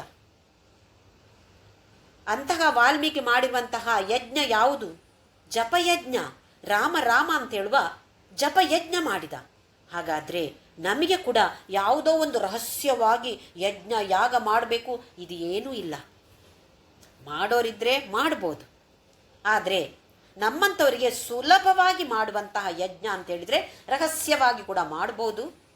ಜಪಯಜ್ಞ ಜೋರಾಗಿ ಮಾಡಿ ಗಟ್ಟಿಯಾಗಿ ರಾಮರಾಮವೋ ಯಾವುದು ನಮ್ಮ ಇಷ್ಟ ಮಂತ್ರವೋ ಅದನ್ನು ಹೇಳಿ ಆಮೇಲೆ ಸ್ವರವನ್ನು ಕಮ್ಮಿ ಮಾಡಿ ಮನಸ್ಸಿನಲ್ಲಿ ಮಧ್ಯಮ ಅಂತ ಹೇಳಿಲ್ವಾ, ಮಧ್ಯಮ ಈ ಸ್ಥಿತಿಯಲ್ಲಿ ಬಂದು ನಮ್ಮಷ್ಟಕ್ಕೆ ಕೇಳುವಾಗಿಯೂ ಹೇಳಿ ಆಮೇಲೆ ಕೇಳದೇ ಇರಬಾರ್ದು. ನಮಗೂ ಕೂಡ ಕೇಳಬಾರ್ದು. ಮಧ್ಯಮ ಸ್ಥಿತಿಯಲ್ಲಿದ್ದಾಗ ನಮಗೆ ಕೇಳ್ತಾ ಇರುತ್ತೆ, ನಾನು ಹಾಗೆ ಮಾಡ್ತೇನೆ ಹೀಗೆ ಮಾಡ್ತೇನೆ, ಮನಸ್ಸಿನಲ್ಲಿ ಮಾತಾಡ್ತಾ ಇರ್ತೇವೆ, ಶ್ರೀರಾಮ್ ಜಯರಾಮ್ ಹೇಳ್ತಾ ಇರ್ತೀವಿ, ನಾಲಿಗೆ ಕೂಡ ಅಲ್ಲಾಡ್ತಾ ಇರುತ್ತೆ. ಆಮೇಲೆ ನಾಲಿಗೆಯೂ ಅಲ್ಲಾಡಬಾರ್ದು, ಶಬ್ದವು ಒಳಗಡೆಯೂ ಕೇಳಬಾರ್ದು, ಕೇಳಲೇಬಾರ್ದು. ಆಮೇಲೆ ಏನಾಗಾದ್ರೆ ಮೌನ. ಇದು ರಹೋಯಾಗ ಕ್ರಮಾರಾಧ್ಯ ರಹಸ್ತರ್ಪಣ ತರ್ಪಿತ. ಯಾರು ಈ ಥರದ ತರ್ಪಣವನ್ನು ಕೊಡ್ತಾರೋ ನೋಡಿ, ಸತ್ತವರಿಗೆ ತರ್ಪಣ ಕೊಡ್ತೇವೆ ನಾವು, ರಹಸ್ಯವಾಗಿ ಏನೂ ಅಲ್ಲ. ಆದರೆ ಇಲ್ಲಿ ತರ್ಪಣವನ್ನು ಕೊಡಬೇಕಂತೆ ಅವಳಿಗೆ. ಕೊಟ್ಟರೆ ಅವಳಿಗೆ ಭಾರಿ ಇಷ್ಟ. ಯಾವ ಥರದ ತರ್ಪಣ ಇದು? ಇದೇ ಜಪಯಜ್ಞ ಮನಸ್ಸಿನಲ್ಲಿ ಮಾಡಿ ಆಮೇಲೆ ಮೌನ ಅಂತ ಹೇಳಿದರೆ ಧ್ಯಾನ ತಾನೆ. ಇದನ್ನು ಮಾಡಿದರೆ ಅವಳಿಗೆ ತುಂಬ ಇಷ್ಟ. ರಹಸ್ತರ್ಪಣ ತರ್ಪಿತ. ಸದ್ಯಪ್ರಸಾದಿನಿ. ಸದ್ಯಪ್ರಸಾದಿನಿ ಅಂತ ಹೇಳಿದರೆ ಸದ್ಯ ಕೂಡಲೇ ನಮಗೆ ಪ್ರಸಾದವನ್ನು ಅವಳು ಕೊಟ್ಟು ಬಿಡ್ತಾಳೆ. ತಕ್ಷಣ ಕೇಳಿದ ತಕ್ಷಣ ಕೊಟ್ಟು ಬಿಡ್ತಾಳಂತೆ. ಇದು ಸದ್ಯಪ್ರಸಾದಿನಿ. ವಿಶ್ವಸಾಕ್ಷಿಣಿ. ವಿಶ್ವಕ್ಕೆ ಅವಳು ಸಾಕ್ಷಿ. ನಾವೀಗ ಅಗ್ನಿ ಸಾಕ್ಷಿ, ಜಲ ಸಾಕ್ಷಿ ಇದೆಲ್ಲ ಹೇಳ್ತೀವಲ್ಲ, ಅಗ್ನಿ ಅಂದರೆ ಯಾರು? ಅವಳೇ. ಮದುವೆ ಆಗೋಗ ನೋಡಿ, ಅಗ್ನಿ ಸಾಕ್ಷಿಯಾಗಿ ಜೀವನ ಸಂಗಾತಿ ಅಂತ ಹೇಳಿ ಸ್ವೀಕಾರ ಮಾಡುವಂಥದ್ದು. ಅಗ್ನಿಯಾಗಿ ಅವಳೇ ಇರುವಂಥವಳು. ಹಾಗಾದರೆ ಎಲ್ಲದಕ್ಕೂ ಇಡೀ ವಿಶ್ವಕ್ಕೆ ಸಾಕ್ಷಿ ಅವಳೇ. ಸಾಕ್ಷಿ ವರ್ಜಿತ. ಅವಳಿಗೆ ಸಾಕ್ಷಿ ಯಾರು? ಅವಳಿಗೆ ಯಾರೂ ಸಾಕ್ಷಿ ಇಲ್ಲ, ಸಾಕ್ಷಿ ಬೇಡ ಅವಳಿಗೆ. ನಮಗೆ ಅವಳು ಸಾಕ್ಷಿ, ಆದರೆ ಅವಳು ಸಾಕ್ಷಿ ವರ್ಜಿತ. ಷಡಂಗ ದೇವತಾಯುಕ್ತ, ಷಟ್ ಅಂಗ, ಕೆಲವು ಕಡೆಯಲ್ಲಿ ಷಟ್ ಅಂಗ ಅಂತ ಹೇಳಿದರೆ ಷಟ್ ಚಕ್ರ ಅಂತ ಹೇಳ್ತಿದ್ದಾರೆ. ಪ್ರತಿಯೊಂದು ಚಕ್ರಕ್ಕೂ ಒಂದೊಂದು ದೇವತೆ. ಇದನ್ನು ಮತ್ತೆ ಬರುವಂತಹ ಕೆಲವು ನಾಮಗಳಲ್ಲಿ ನಾವು ನೋಡ್ತೇವೆ. ಪ್ರತಿಯೊಂದು ಚಕ್ರಕ್ಕೂ ದೇವತೆ. ಆ ಚಕ್ರದಲ್ಲಿರುವಂಥ ದೇವತೆಯೂ ಅವಳೇ. ಹಾಗೆ ನಮ್ಮ ಅಂಗಗಳು ಇಲ್ಲಿ ಷಡಂಗ ಅಂತೇಳಿದರೆ ಪಂಚ ಜ್ಞಾನೇಂದ್ರಿಯ, 5 ಜ್ಞಾನೇಂದ್ರಿಯಗಳಿವೆ. ಮನಸ್ಸು, ಇದನ್ನು ಸೇರಿಸಿ 6. ಎಲ್ಲದಕ್ಕೂ ದೇವತೆ. ಮನಸ್ಸಿಗೆ ದೇವತೆ ಚಂದ್ರ, ಹಾಗೆ ಬೇರೆ ಬೇರೆ ಅಂಗಗಳಿಗೆ ದೇವತೆಗಳು. ಷಡಂಗ ದೇವತಾಯುಕ್ತ, ಎಲ್ಲರನ್ನು ಸೇರಿಸಿಕೊಂಡಿರುವಂಥವಳು ಅವಳೇ. ಷಾಡ್ಗುಣ್ಯ ಪರಿಪೂರಿತ, ಷಟ್ ಗುಣ, 6 ಗುಣಗಳು. ಧರ್ಮ, ಯಶಸ್ಸು, ಕೀರ್ತಿ, ಜ್ಞಾನ, ವೈರಾಗ್ಯ, ಸಂಪತ್ತು, ಇದು 6 ಗುಣಗಳು ಇರುವಂಥವರಿಗೆ ಹೆಸರು ಭಗವತಿ ಅಥವಾ ಭಗವಂತ. ಭಗ ಅಂತ ಬರುತ್ತೆ. ಆ 6 ಗುಣಗಳು ಇವಳಲ್ಲಿವೆ. ಷಾಡ್ಗುಣ್ಯ ಪರಿಪೂರಿತ. ನಿತ್ಯ ಕ್ಲಿನ್ನ, ಕ್ಲಿನ್ನ ಅಂತೇಳಿದರೆ ತೇವಾಂಶ ಇರುವಂಥದ್ದು. ಅಂದರೆ ಒಣಕಲು ಅಲ್ಲ, ಒಣವಾಗಿರುವಂಥದ್ದು ಅಲ್ಲ, ತೇವಾಂಶ ಇರುವಂಥದ್ದು ಅಂತೇಳಿದರೆ ಕರುಣಾರಸದಿಂದ ತೇವಾಂಶ ಅವಳಲ್ಲಿದೆ. ಯಾವತ್ತು ನೋಡಿದ್ರು ನಿತ್ಯ ಕ್ಲಿನ್ನ. ಏನಾದರೂ ನಾವು ಕೇಳಿದರೆ ತಕ್ಷಣ ಸದ್ಯಪ್ರಸಾದಿನಿ, ಕೊಟ್ಟು ಬಿಡ್ತಾಳೆ. ಆದರೆ ನೆನ್ಪಿಟ್ಕೊಳ್ಬೇಕು, ವರದ, ಯಾವುದು ನಮಗೆ ಶ್ರೇಷ್ಠವೋ ಅದನ್ನು ಮಾತ್ರ ಕೊಡುವಂಥವಳು. ನಾವು ಕೇಳಿದ್ದೆಲ್ಲ ಕೊಡುವಂಥವಳಲ್ಲ. ಕೇಳಿದ್ದನ್ನು ಅವಳು ಕೇಳ್ಕೊತಾಳೆ. ಓಹೋ, ಇದು ಇವಳಿಗೆ ಒಳ್ಳೆಯದಾ, ಹಾಗಾದರೆ ಕೊಡ್ತೇನೆ ಅಂತ ಕೊಟ್ಟು ಬಿಡ್ತಾಳಂತೆ. ಹಾಗೆ ನಿತ್ಯ ಕ್ಲಿನ್ನ, ತೇವಾಂಶ ಇರುವಂಥವಳು ಅಂತೇಳಿದರೆ ಏನೋ ಅವಳು ಒದ್ದೆ ಆಗಿರ್ತಾಳೆ ಅಂತಲ್ಲ, ಕರುಣಾ ರಸ ಯಾವತ್ತೂ ಕೂಡ ಹರಿತಾ ಇರತ್ತೆ. ಹಾಗಾಗಿ ನಿತ್ಯ ಕ್ಲಿನ್ನ. ನಿರುಪಮ, ಯಾವ ಉಪಮ, ಉಪಮ ಅಂತೇಳಿದರೆ ಒಂದು ಉದಾಹರಣೆ. ಯಾವುದರ ಜೊತೆ ಅವಳನ್ನು ಹೋಲಿಸ್ಬೋದು? ಯಾವುದರ ಜೊತೆಯೂ ಹೋಲಿಸಲಿಕ್ಕೆ ಸಾಧ್ಯವೇ ಇಲ್ಲ. ಯಾಕೆ ಅಂತ ಹೇಳಿದರೆ ಅವಳು ಅನಂತ. ಇಲ್ಲಿ ಇರುವಂಥದ್ದೆಲ್ಲವೂ ಯಾವುದೋ ಒಂದು ಸೀಮೆ ಇರುವಂಥದ್ದು, ಸೀಮಿತವಾದದ್ದು. ಸೀಮಿತವಾದದ್ದನ್ನು ಅನಂತದ ಜೊತೆ ಹೇಗೆ ಹೋಲಿಸ್ಬೋದು? ಹಾಗಾಗಿ ಅವಳು ನಿರುಪಮ. ನಿರ್ವಾಣ ಸುಖದಾಯಿನಿ. ನಿರ್ವಾಣ, ಇಲ್ಲಿ ವಾಣ ಅಂತೇಳಿದರೆ ನಮ್ಮ ದೇಹ. ನಿರ್ ಅಂತೇಳಿದರೆ ಅದರಿಂದ ಮುಕ್ತವಾಗುವುದು, ದೇಹದಿಂದ ಮುಕ್ತವಾಗುವಂಥದ್ದು. ಅಂದರೆ ಮನಸ್ಸನ್ನು ದೇಹದಿಂದ ಹೊರಗಡೆ ತೆಗೆಯುವಂಥದ್ದು, ತೆಗೆದು ಅವಳಲ್ಲಿಯೇ ಲೀನವಾಗುವಂಥದ್ದು. ನಿರ್ವಾಣ ಅಂದರೆ ಮೋಕ್ಷ, ಮೋಕ್ಷದ ಸುಖವನ್ನು ನಮಗೆ ಕೊಡುವಂಥವಳು. ನಿತ್ಯ ಷೋಡಶಿಕಾರೂಪ, 16 ದೇವತೆಗಳಿದ್ದಾರೆ. ನಿತ್ಯ ದೇವತೆಗಳು 15, ಲಲಿತಾ ಮಾತೆಯನ್ನು ಸೇರಿಸಿ 16 ದೇವತೆಗಳು. ಈ ದೇವತೆಗಳೆಲ್ಲ ಈ ಶ್ರೀಚಕ್ರದಲ್ಲಿ ಇರ್ತಾರೆ. ಖಡ್ಗಮಾಲದಲ್ಲಿ ಇವರ ಹೆಸರುಗಳು ಕೂಡ ಎಲ್ಲ ಬರುತ್ತೆ. ಎಲ್ಲರ ರೂಪದಲ್ಲಿ ಇರುವಂಥದ್ದು ಯಾರು? ಇವಳೇ ಇರುವಂಥದ್ದು. ಹಾಗೆ ಇನ್ನೊಂದು ದೃಷ್ಟಿಯಿಂದ ಹೇಳೋದಿದ್ರೆ ಷೋಡಶ ಉಪಚಾರ ಅಂತ ಹೇಳ್ತೀವಿ ನೋಡಿ. ಪ್ರತಿಯೊಂದು ಉಪಚಾರವನ್ನು ಸ್ವೀಕಾರ ಮಾಡುವಂತಹ ದೇವತೆ ಅವಳೇ. ಅರ್ಚನೆ, ಅಭಿಷೇಕ ಅಥವಾ ನಾನಾ ಥರದ ಉಪಚಾರಗಳಿರುತ್ತೆ ಅಲ್ವಾ, ಇದೆಲ್ಲ ಉಪಚಾರಗಳನ್ನು ಸ್ವೀಕಾರ ಮಾಡುವಂತಹ ದೇವತೆ ನಿತ್ಯ ಷೋಡಶಿಕಾರೂಪ. ಶ್ರೀಕಂಠಾರ್ಧ ಶರೀರಿಣಿ. ಶ್ರೀಕಂಠ, ಶ್ರೀ ಅಂದರೆ ಏನಿಲ್ಲಿ? ವಿಷ. ವಿಷಕಂಠ, ನೀಲಕಂಠ, ಶ್ರೀಕಂಠ, ಏನೆಲ್ಲ ಹೆಸರು ನೋಡಿ ಅವನಿಗೆ. ಇದು ನಮಗೆ ಕಥೆ ಗೊತ್ತಿದೆ. ವಿಷವನ್ನು ಹಾಲಾಹಲ ಸಮುದ್ರ ಮಥನ ಮಾಡಿದಾಗ ಹಾಲಾಹಲದ ಉದ್ಭವ ಆಯಿತಲ್ಲಿ.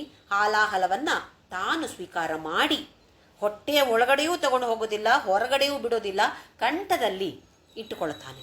ಹೊಟ್ಟೆಯ ಒಳಗಡೆ ಬ್ರಹ್ಮಾಂಡ, ನಾವೆಲ್ಲ ಅದರ ಒಳಗಡೆ ಇದ್ದೇವೆ ತಾನೆ. ಇದೆಲ್ಲವೂ ಆ ಶಿವನಿಗೆ ಹೇಳಿಕೊಟ್ಟಿದ್ದು ಜಗನ್ಮಾತೆ. ನೀನು ಹೀಗೆ ಮಾಡು ಅಂತ ಹೇಳಿದ್ದು ಗಂಡನಿಗೆ ಹೇಳಿಕೊಟ್ಟಿದ್ದು ಹೆಂಡತಿಯಂತೆ. ಹಾಗಾಗಿ ಅವನೇನೋ ಒಳ್ಳೆಯ ಗಂಡ ಆಗಿದ್ದ, ಕೇಳಿದ. ಕೆಲವು ಗಂಡಂದ್ರೆ ಕೇಳೋದಿಲ್ಲ ನೋಡಿ. ಹಾಗಾಗಿ ಹೆಂಡತಿಯರು ಬೈತಾನೇ ಇರ್ತಾರೆ. ನಾನು ಹೇಳಿದಾಗೆ ಕೇಳೋದೇ ಇಲ್ಲ ನೀವು ಅಂತ ಬೈತಾ ಇರಲ್ವಾ. ಇದು ನಮ್ಮ ಲೋಕದಲ್ಲಿ ಕಾಣುವಂತಹ ಒಂದು ಪದ್ಧತಿ. ಶ್ರೀಕಂಠ ಅರ್ಧ ಶರೀರಿಣಿ. ಶ್ರೀಕಂಠನ ಅರ್ಧ ಎಡಭಾಗ ತಾನೇ ಇದ್ದಾಳೆ. ಆ ಶರೀರದಲ್ಲಿ ಅರ್ಧನಾರೀಶ್ವರ ಸ್ತೋತ್ರವನ್ನು ನಾವು ಹಾಡ್ತೇವೆ. ನಮಃ ಶಿವಾಯ ಚ ನಮಃ ಶಿವಾಯ ಅಂತ ಹೇಳಿ. ಶಿವ ಮತ್ತು ಶಿವ, ಇದು ಶ್ರೀಕಂಠ ಅರ್ಧ ಶರೀರಿಣಿ. ಪ್ರಭಾವತಿ, ಪ್ರಭೆ ಇರುವಂಥವಳು. ಕಿರಣಗಳೆಲ್ಲ ತುಂಬ ಪ್ರಭೆ, ಅಂದರೆ ರೇಡಿಯನ್ಸ್ ಅಂತ, ಎಫಲ್ಜೆನ್ಸ್ ಅಂತ ಹೇಳ್ತೀವಿ ನಾವು, ಆ ಥರದ್ದು. ಹಾಗೆಯೇ ಪ್ರಭಾ ರೂಪ. ಇನ್ನೊಂದು ವಿಧದಲ್ಲಿ ಹೇಳಬೇಕು ಅಂತ ಆದರೆ, ಅಷ್ಟಸಿದ್ಧಿಯರು ಶ್ರೀಚಕ್ರದಲ್ಲಿ ಬಿಂದು ರೂಪದಲ್ಲಿ ಅವಳಿರ್ತಾಳೆ ಮಧ್ಯದಲ್ಲಿ, ಅವಳ ಹೊರಗಡೆ ಅಷ್ಟಸಿದ್ಧಿಯರು ಇರ್ತಾರೆ. ಈ ಅಷ್ಟಸಿದ್ಧಿಯರಿಗೆ ಹೆಸರು ಪ್ರಭಾ ಅಂತೇಳಿ, ಜೊತೆಗೆ ಒಟ್ಟು ಸೇರಿ ಅವರನ್ನು ಪ್ರಭಾ ಅಂತ ಹೇಳ್ತಾರೆ. ಆ ಪ್ರಭೆಯ ರೂಪದಲ್ಲಿರುವುದು ಈ ಲಲಿತಾ ಮಾತೆಯೇ. ಹಾಗಾಗಿ ಪ್ರಭಾ ರೂಪ ಪ್ರಸಿದ್ಧ. ಅಪ್ಪ, ಎಷ್ಟು ಪ್ರಸಿದ್ಧಿಯನ್ನು ಪಡೆದಿದ್ದಾಳೆ ಅವಳು. ನಮಗೇನೋ ಒಂದು ಸ್ವಲ್ಪ ಏನೋ ಒಂದು ಚಿಕ್ಕ ಕಾಂಪಿಟೇಷನ್ ಒಂದು ಪ್ರೈಸ್ ಬಂದರೆ ಅಬ್ಬಾ ಏನು ಅಹಂಕಾರ ಬಂದುಬಿಡತ್ತೆ ನನಗೆ ಫಸ್ಟ್ ಪ್ರೈಸ್ ಬಂತಲ್ಲಿ ಅಂತೇಳಿ. ಯಾರೋ ಹೇಳ್ತಾರೆ ನಿಮ್ಮ ಹೆಸರು ಹಾಕಿದ್ದಾರೆ ಅಲ್ಲಿ, ಎಷ್ಟು ಖುಷಿ ನಮಗೆ. ಇವಳು ಎಲ್ಲಿ ಪ್ರಸಿದ್ಧಿಯನ್ನು ಪಡೆದಿಲ್ಲ. ವಿಶ್ವಾದ್ಯಂತ ಎಷ್ಟು ಲೋಕಗಳಿವೆಯೋ ಎಲ್ಲ ಲೋಕಗಳಲ್ಲೂ ಪ್ರಸಿದ್ಧಿಯನ್ನು ಪಡೆದಂಥವಳು ಪ್ರಸಿದ್ಧ. ಪರಮೇಶ್ವರಿ, ಪರಮ ಈಶ್ವರಿ, ಎಲ್ಲವನ್ನು ತನ್ನ ವಶದಲ್ಲಿ ಇಟ್ಟುಕೊಳ್ಳುವಂತಹ ಶ್ರೇಷ್ಠಳಾದವಳು ಪರಮೇಶ್ವರಿ. ಮೂಲ ಪ್ರಕೃತಿ. ಈಗ ತಾನೇ ಭೂಮಿರಾಪೋ ನಲೋ ವಾಯು ಅಂತೇಳಿ 7ನೇ ಅಧ್ಯಾಯದಲ್ಲಿ ಜ್ಞಾನ ವಿಜ್ಞಾನ ಯೋಗದಲ್ಲಿ ಭಗವಂತ ಹೇಳಿದಂತಹ 2 ಶ್ಲೋಕಗಳಲ್ಲಿ ಅಪರ ಪ್ರಕೃತಿ, ಪರಾಪ್ರಕೃತಿ.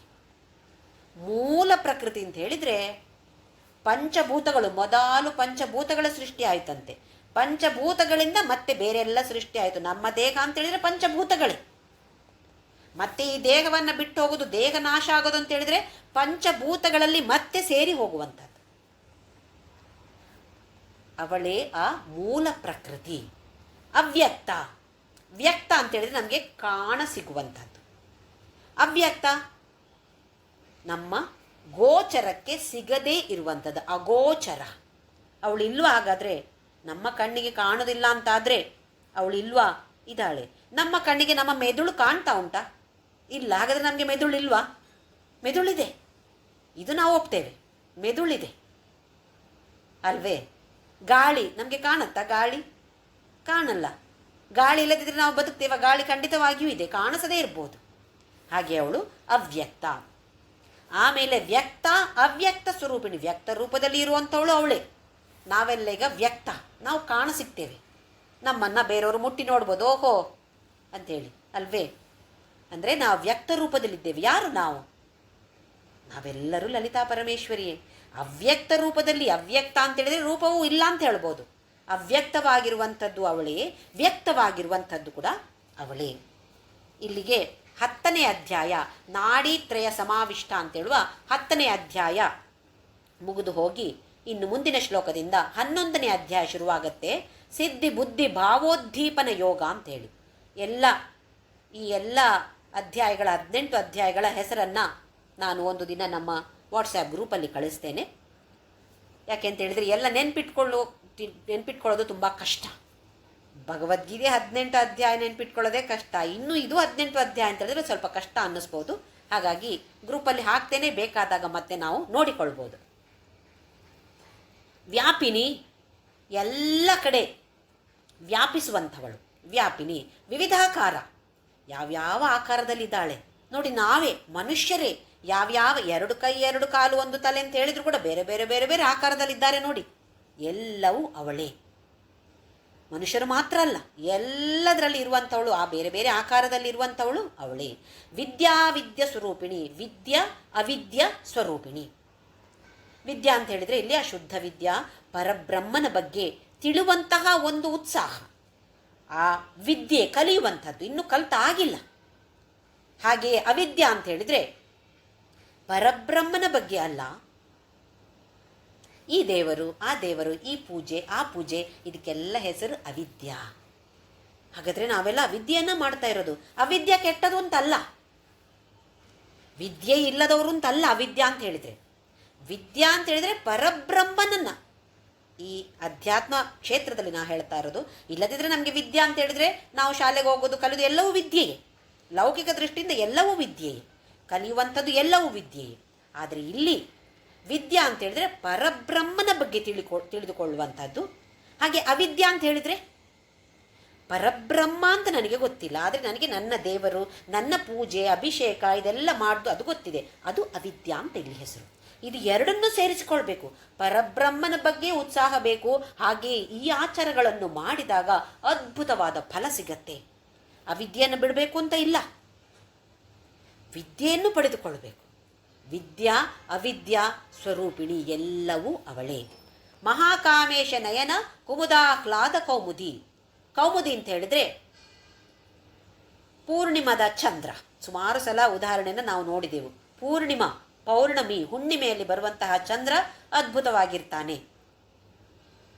ಮಹಾಕಾಮೇಶ ನಯನ ಕುಮುದಾಹ್ಲಾದ ಕೌಮುದಿ ಅಂತ ಹೇಳಿದರೆ, ಈ ಮಹಾಕಾಮೇಶನಿಗೆ, ಗಂಡನಾದ ಪರಮೇಶ್ವರನಿಗೆ ಇವಳನ್ನು ಕಂಡಾಗ ಹೇಗೆ ಒಂದು ಪೂರ್ಣಿಮೆಯ ಚಂದ್ರ ಬೆಳಕನ್ನು ಬೀರಿ ತಂಪನ್ನು ನೀಡ್ತಾನೋ, ಹಾಗೆಯೇ ಆ ಥರದ ಒಂದು ಆಹ್ಲಾದವನ್ನು ಮಹಾಕಾಮೇಶನಿಗೆ ಇವಳು ಲಲಿತಾ ಪರಮೇಶ್ವರಿ ಕೊಡ್ತಾಳಂತೆ.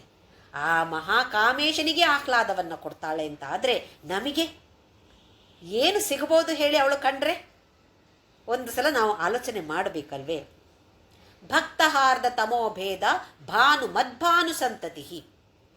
ಭಾನುಮತ್ ಭಾನು ಅಂತ ಹೇಳಿದರೆ ತುಂಬ ಪ್ರಕಾಶಮಯವಾದ ಮಧ್ಯಾಹ್ನ 12:30 1 ಗಂಟೆಗೆ ನೋಡಿ ಬಿಸಿಲಲ್ಲಿ ಹೋದರೆ 1 ನಿಮಿಷ ನಡೆದ್ರೆ ಸಾಕು, ಅಬ್ಬಬ್ಬಬ್ಬಬ್ಬ ಏನು ಬೆವರ್ತೀವಿ, ಸಾಕಪ್ಪ ಎಲ್ಲಿ ನೆರಳು ಸಿಗತ್ತೆ ಅಂತ ಕಾಯ್ತೀವಿ ಅಲ್ವೇ?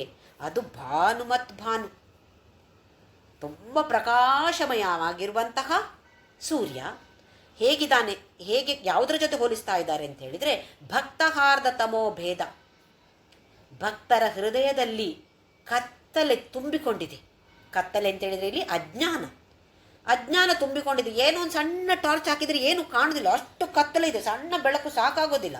ಹೇಗಿರುವ ಬೆಳಕು ಬೇಕು? ಅತ್ಯಂತ ಪ್ರಕಾಶಮಯವಾದ ಬೆಳಕು ಬೇಕು. ಅಂತಹ ಘೋರ ಅಂಧಕಾರ ಎಲ್ಲಿದೆ? ನಮ್ಮ ಹೃದಯದಲ್ಲಿದೆ.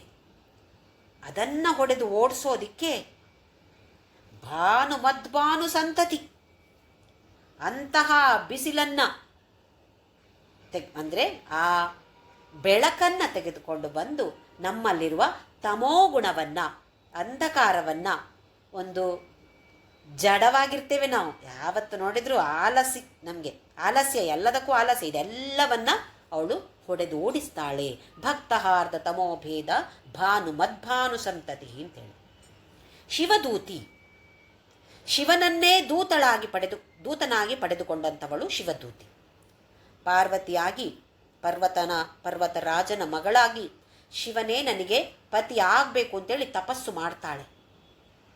ಆಗ ಶಿವ ಬರ್ತಾನೆ. ಒಂದು ವಯೋವೃದ್ಧನ ವೇಷದಲ್ಲಿ, ಮುದುಕನ ವೇಷ ಹಾಕಿ ಶಿವ ಬಂದು ಹೇಳ್ತಾನೆ, ಅಯ್ಯೋ, ಆ ಶಿವನಿಗೋಸ್ಕರ ಶಿವಪತಿ ಆಗಬೇಕು ಅಂತ ತಪಸ್ಸು ಮಾಡ್ತಾ ಇದೆಯಾ? ಅವನು ಎಲ್ಲಿರ್ತಾನೆ? ಸ್ಮಶಾನದಲ್ಲಿ ಬದುಕ್ತಾನೆ. ನಿಂಗೆ ಹೇಗೆ ಎಷ್ಟು ಕಷ್ಟ ನೋಡು, ನಿಂಗೆ ಸ್ಮಶಾನಕ್ಕೆ ಹೋಗಿ ಕೂತ್ಕೊಳ್ತೀಯ ನೀನು? ಛೀ, ಬೇಡ. ಯಾವುದಾದ್ರೂ ಒಂದು ಒಳ್ಳೆಯ ಬಟ್ಟೆಯನ್ನಾದ್ರೂ ಧರಿಸ್ತಾನ ಅವನು? ಏನೂ ಇಲ್ಲ. ಒಂದು ಹುಲಿ ಚರ್ಮವೋ ಆನೆ ಚರ್ಮವೋ ಒಂದು ಸೊಂಟಕ್ಕೆ ಕಟ್ಟಿಕೊಳ್ತಾನೆ ಅಷ್ಟೇ, ಇನ್ನೇನೂ ಇಲ್ಲ. ಆಭರಣ ಏನಾದರೂ ಒಳ್ಳೆಯ ಸುಂದರವಾದ ಆಭರಣಗಳನ್ನು ಧರಿಸ್ತಾನ? ಅಮ್ಮೋ, ಭಯಾನಕವಾದ ಹಾವುಗಳನ್ನು, ನಾಗವೇ ಅವನಿಗೆ ಭೂಷಣ ಅಂಥೇಳಿ ಶಿವನ ಬಗ್ಗೆ ಕೆಟ್ಟದಾಗಿ ಮಾತಾಡ್ತಾನೆ. ಶಿವನೇ ವೃದ್ಧನ ರೂಪದಲ್ಲಿ ಬಂದು, ಅಂದರೆ ದೂತ ಆಗಿ ಬರುವಂಥವನಲ್ಲಿ, ಅದಕ್ಕೆ ಅವಳಿಗೆ ಹೆಸರು ಆದರೂ ಕೂಡ ಅವಳಿಗೇನು ಸಿಟ್ಟು ಬರೋದಿಲ್ಲ. ಶಿವನ ಬಗ್ಗೆ ಮಾತಾಡ್ತಾ ಇರೋದಲ್ಲ, ಕೆಟ್ಟದಾದರೂ ಪರವಾಗಿಲ್ಲ, ಶಿವನ ಬಗ್ಗೆ ತಾನೇ ಮಾತಾಡೋದು ಅಂತೇಳಿ ಮತ್ತು ಖುಷಿ ಪಡ್ತಾಳಂತೆ ಅವಳಿಗೆ ಹೆಸರು ಶಿವದೂತಿ. ಶಿವಾರಾಧ್ಯ, ಶಿವನು ಕೂಡ ಈ ಜಗನ್ಮಾತೆಯ ಆರಾಧನೆಯನ್ನು, ತಪಸ್ಸನ್ನು ಮಾಡ್ತಾ ಇರ್ತಾನೆ. ಶಿವಾರಾಧ್ಯ. ಶಿವಮೂರ್ತಿ, ಶಿವನ ರೂಪವೇ ಅವಳು. ಅರ್ಧನಾರೀಶ್ವರ ತತ್ವ ಅಂತೇಳಿದರೆ ಶಿವ ಮತ್ತು ಶಿವ. ಅವಳೇ ಶಿವ ಅಂತೇಳಿದರೆ ಮಂಗಲಮಯ. ಎಲ್ಲೆಲ್ಲಿ ಏನೇನು ಮಂಗಲಮಯವಾಗಿದೆಯೋ ಎಲ್ಲವೂ ಜಗನ್ಮಾತೆಯೇ.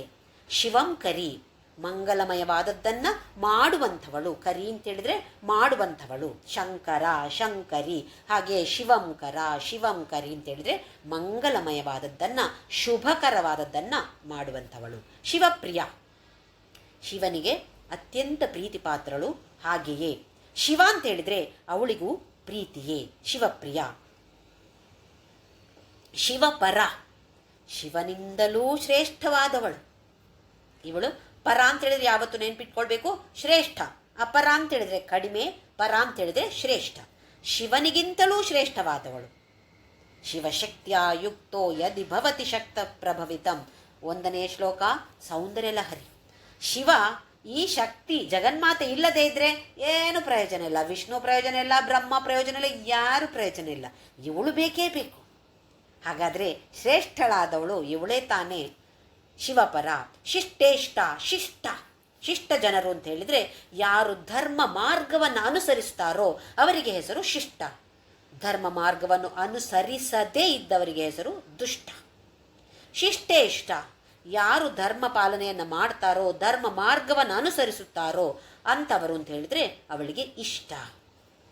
ಶಿಷ್ಟ ಪೂಜಿತ, ಅಂತಹ ಶಿಷ್ಟ ಜನರು, ಧರ್ಮ ಪಾಲನೆಯನ್ನು ಮಾಡುವಂತಹ ಜನರು, ಭಕ್ತರು ಅವಳನ್ನು ಪೂಜೆಯನ್ನು ಮಾಡ್ತಾ ಇದ್ದಾರೆ. ಶಿಷ್ಟ ಪೂಜಿತ.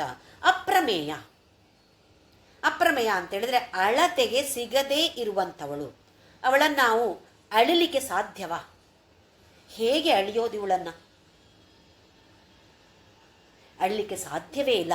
ಮೇಯ ಅಂತೇಳಿದರೆ ಅಳೆಯುವಂಥದ್ದು, ಪ್ರಮೇಯ ಅಂತೇಳಿದರೆ ಅತ್ಯಂತ ಶ್ರೇಷ್ಠವಾದ ಅಳೆಯುವಂಥದ್ದು, ಅಪ್ರಮೇಯ ಅಂತೇಳಿದರೆ ಅದಕ್ಕೆ ವಿರೋಧವಾದದ್ದು. ಅಂದರೆ ಶ್ರೇಷ್ಠವಾದ ಅಳಿಲಿಕ್ಕೆ ಸಾಧ್ಯವೇ ಇಲ್ಲ. ಅಳೆಯೋದು ಅಂತೇಳಿದರೆ ಮೆಷರ್. ಹೇಗೆ ಮೆಷರ್ ಮಾಡೋದು, ಹೇಗೆ ಅಳೆಯೋದು? ಸಾಧ್ಯವೇ ಇಲ್ಲ. ಇದು ಅಪ್ರಮೇಯ.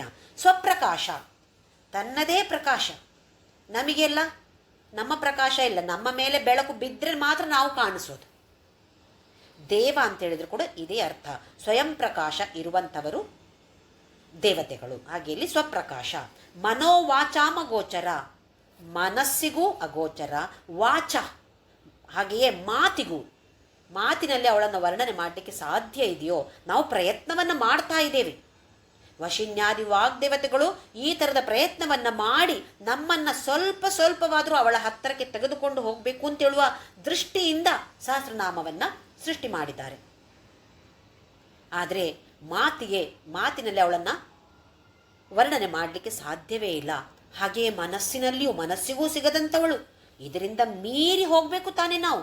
ಹಾಗಾದರೆ ಮಾತ್ರ ಅವಳು ನಮಗೆ ಸಿಗುವಂಥವಳು. ಮನೋವಾಚಾಮ ಗೋಚರ. ಚಿಚ್ಚಕ್ತಿ, ಈಗ ನಾವು ಚಿತಿ ಅಂತ ನೋಡಿದ್ದೆವು.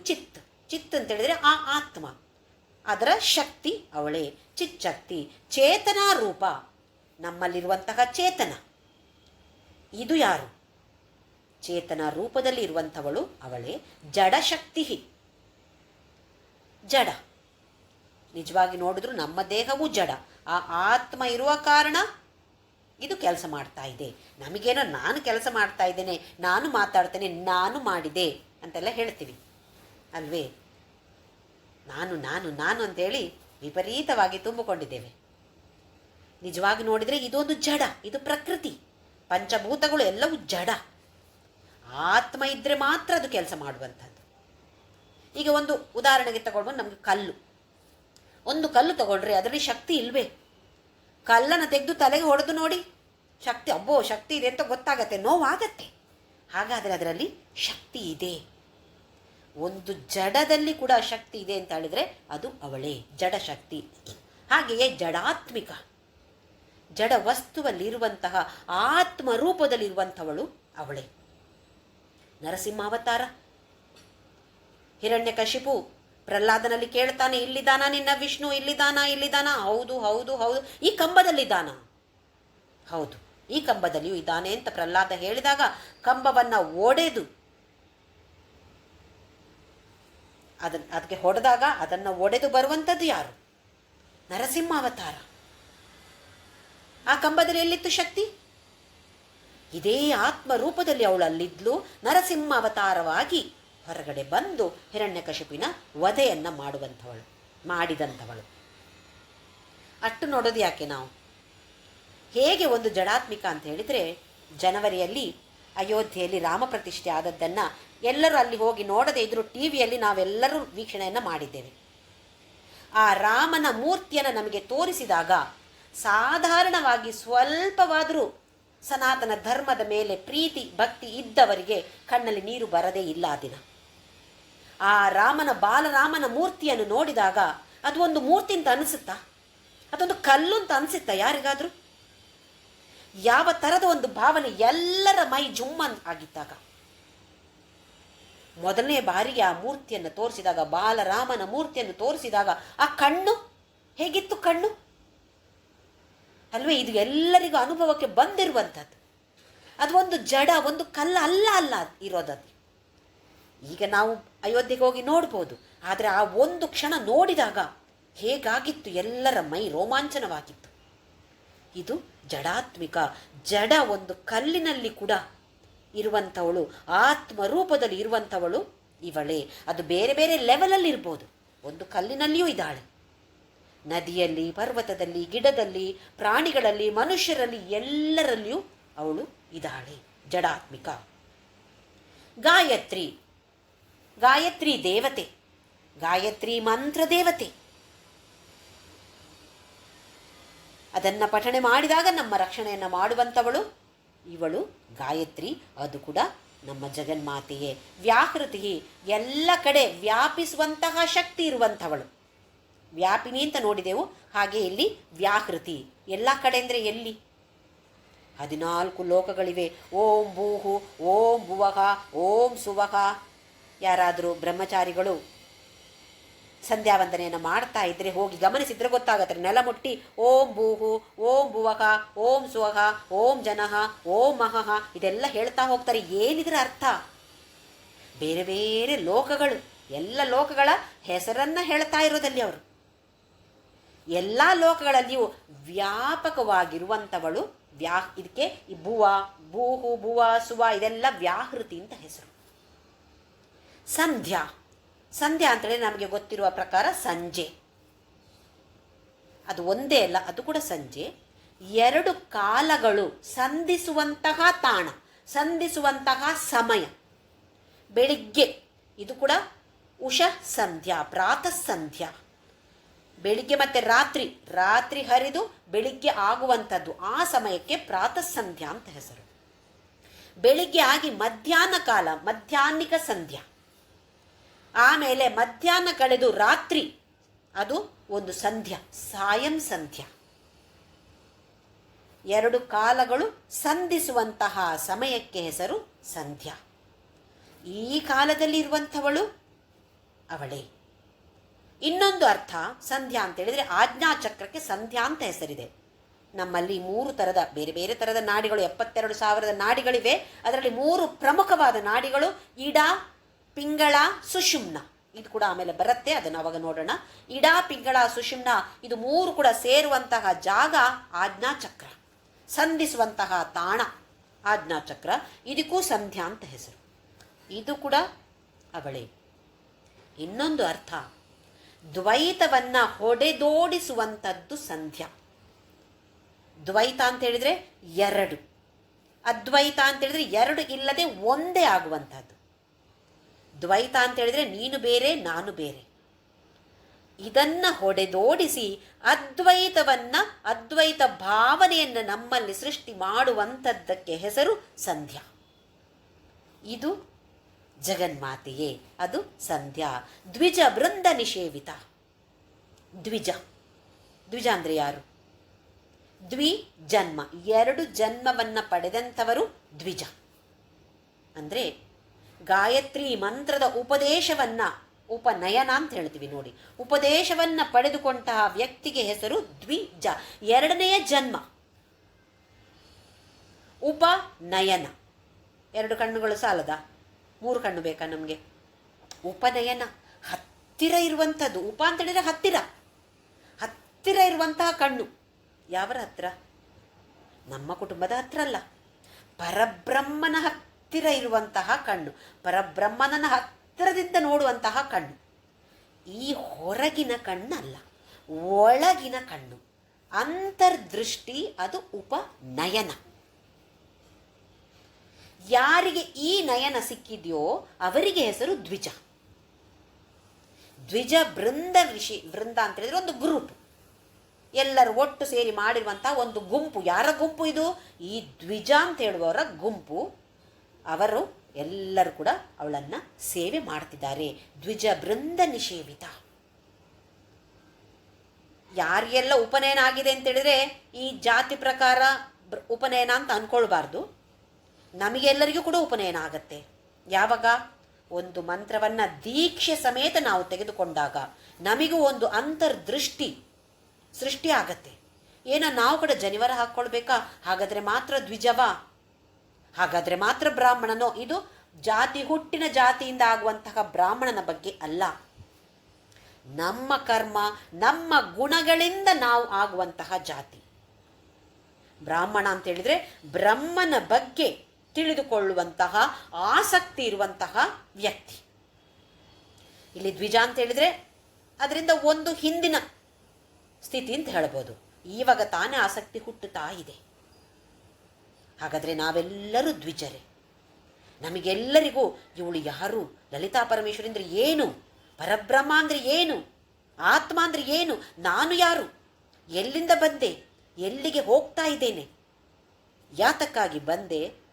ಏನನ್ನ ಮಾಡ್ತಾ ಇದ್ದೇನೆ ಇಲ್ಲಿ? ಈ ಪ್ರಶ್ನೆಗಳನ್ನು ಮತ್ತೆ ಮತ್ತೆ ಮತ್ತೆ ಮತ್ತೆ ನಮ್ಮಲ್ಲಿ ನಾವು ಹಾಕಿಕೊಳ್ಳಲೇಬೇಕು. ಇದರ ಮನನ ಚಿಂತನೆಯನ್ನು ಮಾಡ್ತಾ ಇರಬೇಕು.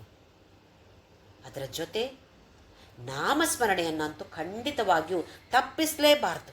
ನಿದ್ದೆ ಇದ್ದಾಗ ಮಾತ್ರ, ಎದ್ದ ತಕ್ಷಣ ಮತ್ತೆ ಶುರುವಾಗಬೇಕು ನಾಮಸ್ಮರಣೆ. ಯಾವುದೇ ನಾಮ ಆಗ್ಬೋದು. ರಾಮ ರಾಮ ಹೇಳ್ಬೋದು, ಶಿವ ಶಿವ ಹೇಳ್ಬೋದು, ಶ್ರೀರಾಮ್ ಜಯರಾಮ್ ಹೇಳ್ಬೋದು, ಬೇಡ ರಾಮಾಯ ನಮಃ, ವಾಸುದೇವಾಯ ನಮಃ, ಏನು ಬೇಕು ಅದನ್ನು ಹೇಳ್ಬೋದು. ನಾಮದ ಜೊತೆ ಸ್ಮರಣೆ ಆಗ್ತಾ ಇರಬೇಕು.